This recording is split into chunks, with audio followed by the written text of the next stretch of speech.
Good morning students. Welcome to physics class. In the previous lecture we have discussed basic concept of electric potential and the related concepts. Now today we will do derivation part, that how to find electric potential at an axial point of electric dipole. So for it, that we are taking an electric dipole,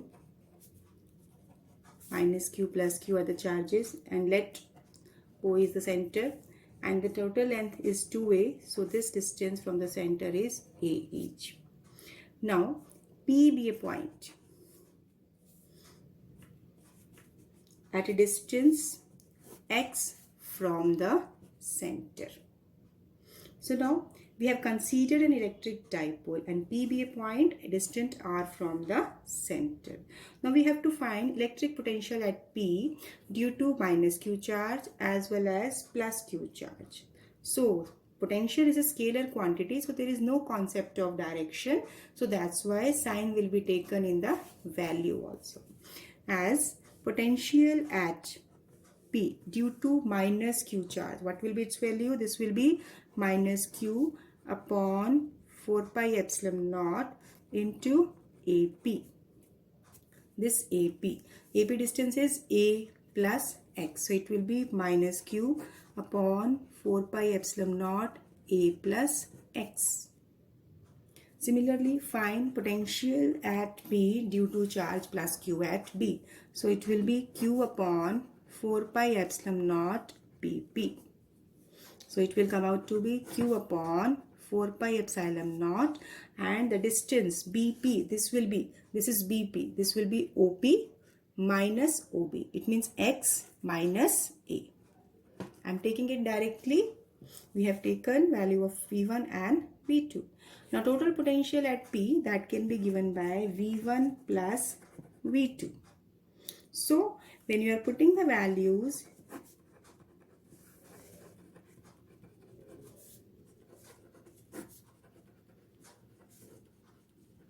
and taking the factors common, q by 4 pi epsilon naught, this will give you 1 by x minus a minus 1 by x plus a. So what should be the next step? You must take its LCM. Denominator, it will be x square minus a square by the formula, mathematical formula. Now x plus a minus x plus a. So x will be cancelled with x. You are getting q into 2a. Divide by 4 pi epsilon naught x square minus a square. So this is q into 2a. This will be P, dipole moment. So the expression will come out to be P upon 4 pi epsilon naught x square minus a square. See, in this entire derivation what we have done, we have taken V1, V2, taken the sum of these two, and simple mathematical step you have to do one by one. So here we have calculated the value. Now for this potential, if we are taking that dipole is short, that means length is very less as compared to x. So you can say a square is less than as compared to x square. So potential will be given by P upon 4 pi epsilon naught. You will ignore a square, so you will get x square. So potential at an axial point due to a dipole is given by P by 4 pi epsilon naught x square. As potential due to a single charge, it was inversely proportional to distance. Here it is inversely proportional to distance square. So now after calculating electric potential at axial point, next you have to find electric potential at equatorial point of an electric dipole. See, when you are taking an electric dipole, again you are taking charges minus q plus q, having length 2a. So from the center, this distance is a and this distance is again a. Now you will take point P at perpendicular bisector, that is at equatorial line, distant r from the center. Now here AP will be equal to BP. If you will take AP and BP, this will come out to be, apply Pythagoras theorem, base square plus perpendicular square, it will be A square plus R square. I am writing it directly because we are familiar with the basic mathematics. So we have considered an electric dipole of length 2a and P be the point at lying on the perpendicular bisector of the dipole. Again, we have to calculate potential at point P due to minus Q and plus Q. So, V will be given by V1 plus V2. Now, V1 will be minus Q upon 4 pi epsilon naught distance AP plus V2 Q upon 4 pi epsilon naught BP. So now, when you are taking common factors, Q upon, before taking common, we will substitute the value of AP and BP. This is under root of A square plus R square plus Q upon 4 pi epsilon naught, again the value of BP. See the steps? Simple steps are there, substituting the values of the AP and BP now. Then again, when you have solved it, what you are observing? There are the similar values, same values, but sign is opposite. The result will be 0. So it means electric potential at an equatorial point of an electric dipole will be 0. So you have to just take it as a result also. Now, so this was electric potential at axial point at an equatorial point. Next, it is not necessary that point lie either on the axis or on the equatorial line. So if the point lying somewhere else, so that's why we are taking next topic, electric potential at a point, at any point due to an electric dipole. So how you will do? Let me take an electric dipole with charge minus Q at A and plus Q at B. Now, its center is O. Obviously, we are taking this length, distance L or A, whatever you want, you can take. I am taking it L here. Now, let the point P is lying here. Like, so let the distance of O from point P is R. And distance of A from P that we will draw, this comes out to be R1. And from B to P, it is R2. So now, so we have considered a dipole.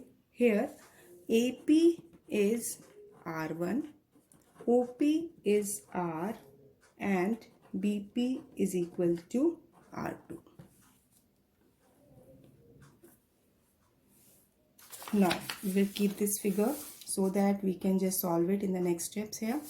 Now we have to find electric potential at P due to minus Q and plus Q. So first of all, we will find electric potential at P due to minus Q charge. Due to minus Q charge, it will be minus KQ upon AP. That means minus KQ upon R1. And similarly, potential at P due to plus Q is KQ upon BP. That is KQ upon R2.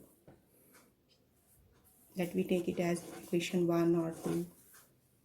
Now, to find total potential, V is equal to V1 plus V2.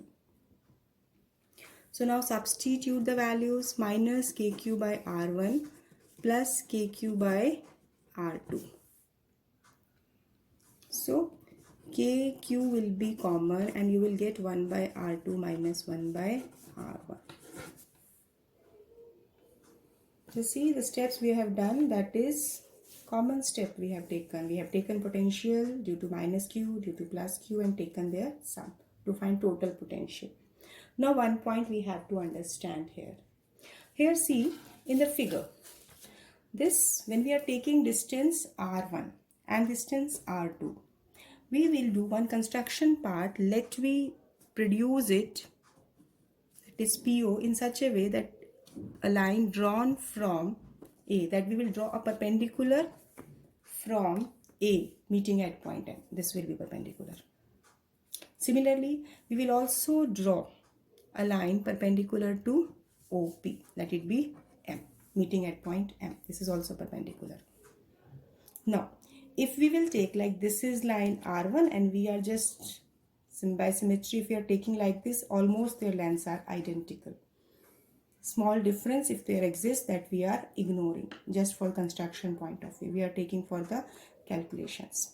Similarly, this R2 if we are taking and you will just superimpose it, the distance will almost negligibly small difference that can be equal to, here this will be NP. So for that, what we will do, we have to calculate.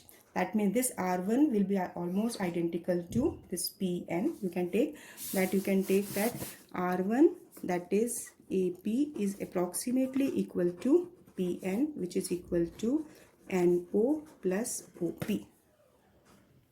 NO plus OP. Similarly, BP is equal to R2, which is approximately equal to PM. Slight difference, if they exist, that will be negligibly small, and it will come out to B, that will be equal to, this will be PO minus OM. You can check from the figure. This will be PO minus OM. This will be R2. So now, how to calculate the value of this ON and OM? For this, we take in triangle AON, let this angle be theta, this will be also theta. Now, in this triangle, if we take cos theta, so cos theta, as per the figure, see here in this figure, cos theta is base upon hypotenuse, so base is here ON upon AO. This implies ON will be equal to L cos theta.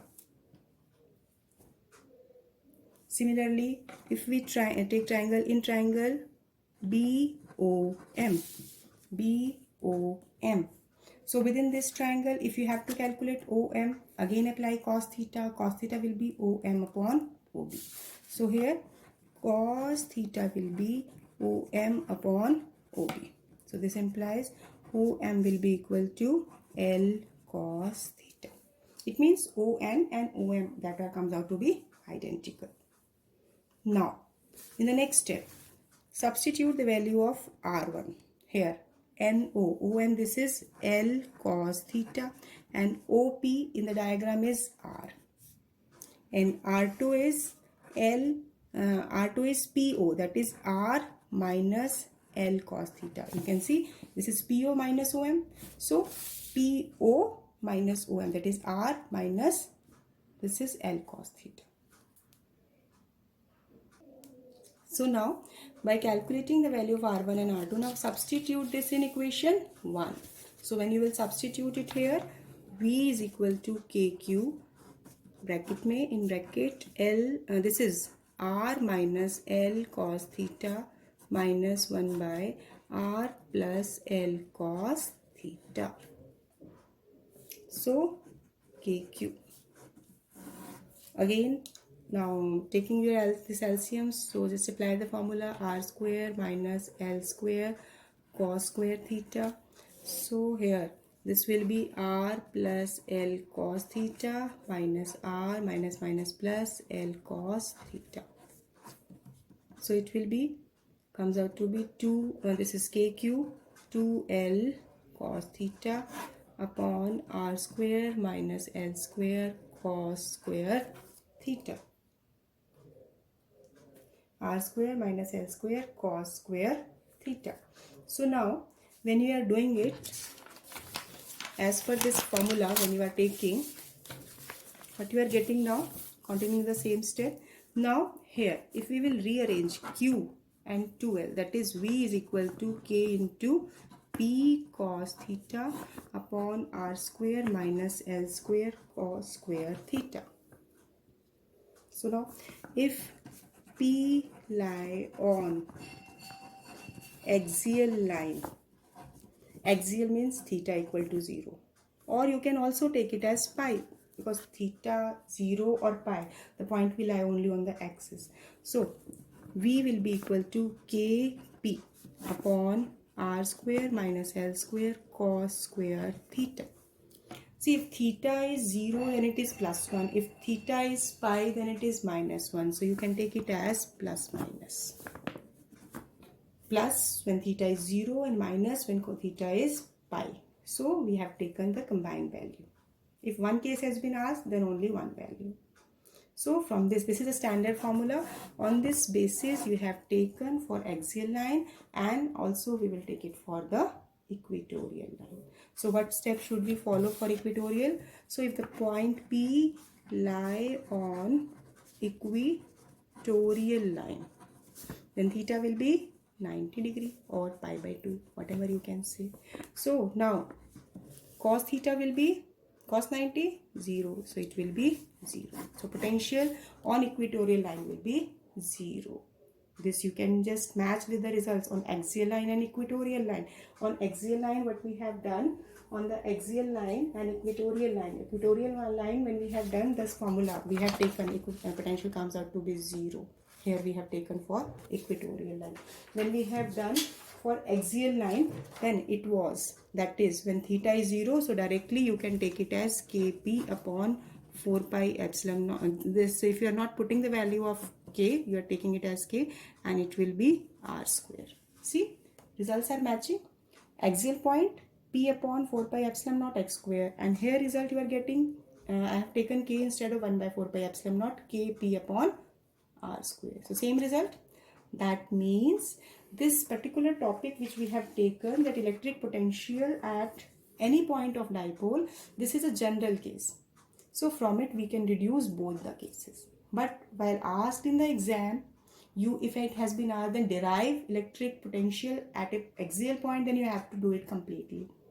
Although for equatorial point you can do it directly or by substituting the values. But if it has been asked that you have to do by derivation, so if you are just putting the values in any of the two cases, you will lose your marks. So either you will do complete dipole case, this complete which we have done, or better will be if you will do the previous two cases which we have done, because that is a short case, short method, but this is a longest method. This can be done when specific case that has been asked at any other point it can be there. So special case we have discussed.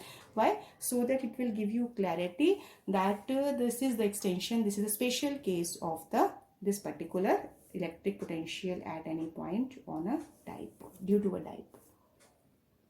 So here now what we are just concluding, that the potential due to a dipole depend not only on r but also on the angle between position vector as well as dipole moment.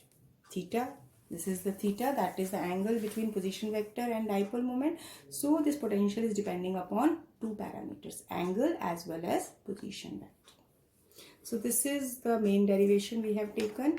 Now next, that is you can take in the form of numerical, in the form of derivation, but that is directly not covered in the topic form, in the derivation form. So I'm taking it this as a topic. You can be asked this for the numerical. So what is that? Now next topic we are taking electric potential due to a uniformly charged ring. Electric potential due to a uniformly charged ring. You see, you have done this concept for uniformly charged ring. You have taken the value of electric field also. Here we have to calculate electric potential. So see, this is the ring. Obviously, we will take a ring that will be perpendicular to the plane. That means you will take the ring along this plane. This will be the ring. If we will take the ring, as I have explained it earlier also, that this will be the ring and you will take it in this manner. So this will be the axis, this will be the center passing through it. So we can only draw two-dimension object. So we are drawing it in the notebook. Now this is uniformly charged. the total charge over this ring is Q, and O is the center and its radius, we can take it as A, we can take it as capital R, whatever you want, and P be a point where we have to calculate electric potential. So its radius I have mentioned, let this distance, this is, let me take it as X. So we have to find potential due to this charge. Now what is the method we should take? We should consider one small element at this point, let it be A point, and carrying charge dq, and you can say this dq charge is present at this point. So the distance AP, this will be under root of r square plus x square. Obviously it will be like, this is a ring, you are taking a ring, and from this point to the point P you are taking a line. So this will be perpendicular. This is the radius and this will be perpendicular to it. So now you are finding the electric potential at P due to this small element. So electric potential dP due to this small element can be obtained as K dQ by, let this be R. So R, when you will substitute the value of R, you will get under root of R square plus X square. So this was the small potential due to a small element. See, the ring consisting of large number of elements, same concept. So either you will take the potential due to each small element and you will add it up by taking summation, or you will integrate it for the entire charge. So total potential can be obtained by integrating the small potential. Now substitute the value of potential. K dq upon under root of r square plus x square. So here again, as charge is varying, the other factors K and under root of r square plus x square are constant. Why? Because we have taken a condition that the ring consisting of small elements. So condition that is variable, that is charge. Now the total charge over this ring, what is the total charge? Capital Q. When you will add all the charge, it will obviously comes out to be capital Q. So it is KQ upon under root of r square plus x square. So this is the electric potential at any point due to a uniformly charged ring, right? If we will take x to be 0, what does it mean? If the point is taken at the center of the ring, then potential will be KQ by R. Why? Because x will be 0, x square will be 0. R square under the root, then it will coming outside the under root, it will be R. So it will be KQ upon R. So this is all for today. I have explained today 3 basic concepts. These are major parts that are important. So revise these concepts by practice.